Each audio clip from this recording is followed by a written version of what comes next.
اور جب موسیٰ جوانی کو پہنچے اور بھرپور جوان ہو گئے تو ہم نے ان کو حکمت اور علم عنایت کیا، اور ہم نیکوکاروں کو ایسا ہی بدلہ دیا کرتے ہیں۔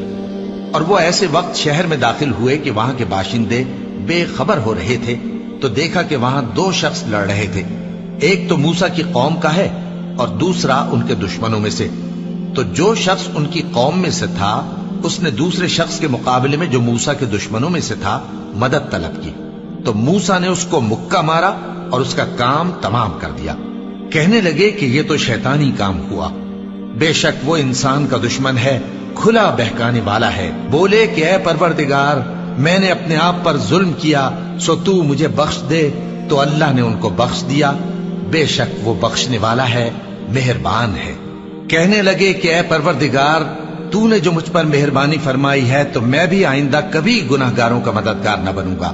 الغرض صبح کے وقت شہر میں ڈرتے ڈرتے داخل ہوئے کہ دیکھیں کیا ہوتا ہے، تو ناگہاں وہی شخص جس نے کل ان سے مدد مانگی تھی پھر ان کو پکار رہا ہے۔ موسیٰ نے اس سے کہا کہ تو بڑا بہکا ہوا ہے۔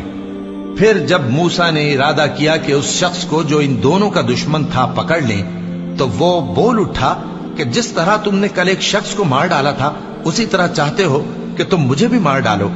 تم تو یہی چاہتے ہو کہ ملک میں ظلم و ستم کرتے پھرو، اور یہ نہیں چاہتے کہ صلح کرانے والوں میں سے ہو جاؤ۔ اور ایک شخص شہر کی پرلی طرف سے دوڑتا ہوا آیا، بولا کہ اے موسیٰ، اہل دربار تمہارے بارے میں مشورے کرتے ہیں کہ تم کو مار ڈالیں، سو تم یہاں سے نکل جاؤ، میں تمہارا خیر خواہ ہوں۔ چنانچہ موسیٰ وہاں سے ڈرتے ڈرتے نکل کھڑے ہوئے کہ دیکھیں کیا ہوتا ہے، اور دعا کرنے لگے کہ اے پروردگار، مجھے ظالم لوگوں سے نجات دے۔ اور جب انہوں نے مدین کی طرف رخ کیا تو کہنے لگے امید ہے کہ میرا پروردگار مجھے سیدھا رستہ بتائے۔ اور جب مدین کے پانی کے مقام پر پہنچے تو دیکھا کہ وہاں لوگ جمع ہو رہے اور اپنے مویشیوں کو پانی پلا رہے ہیں، اور ان کے ایک طرف دو عورتیں اپنی بکریوں کو روکے کھڑی ہیں۔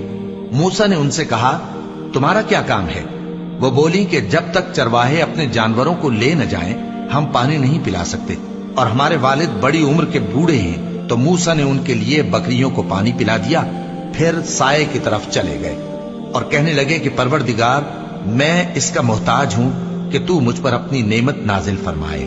تھوڑی دیر کے بعد ان میں سے ایک عورت جو شرماتی اور لجاتی چلی آتی تھی موسیٰ کے پاس آئی، کہنے لگی کہ تم کو میرے والد بلاتے ہیں کہ تم نے جو ہمارے لیے پانی پلایا تھا اس کی تم کو اجرت دیں۔ پھر جب وہ ان کے پاس آئے اور ان سے اپنا ماجرا بیان کیا تو انہوں نے کہا کہ کچھ خوف نہ کرو، تم ظالم لوگوں سے بچ آئے ہو۔ ایک لڑکی بولی کہ ابا، ان کو نوکر رکھ لیجئے، کیونکہ بہترین نوکر جو آپ رکھیں وہ ہے جو توانا ہو، امانت دار ہو۔ انہوں نے موسیٰ سے کہا کہ میں چاہتا ہوں کہ اپنی ان دو بیٹیوں میں سے ایک کو تم سے بیاہ دوں، اس عہد پر کہ تم 8 برس میری خدمت کرو، پھر اگر 10 سال پورے کر دو تو وہ تمہاری طرف سے احسان ہوگا، اور میں تم پر تکلیف ڈالنی نہیں چاہتا، تم مجھے انشاءاللہ نیک لوگوں میں پاؤ گے۔ موسیٰ نے کہا کہ مجھ میں اور آپ میں یہ عہد پختہ ہوا، میں جو مدت چاہوں پوری کر دوں، پھر مجھ پر کوئی زیادتی نہ ہو، اور ہم جو معاہدہ کرتے ہیں اللہ اس پر گواہ ہے۔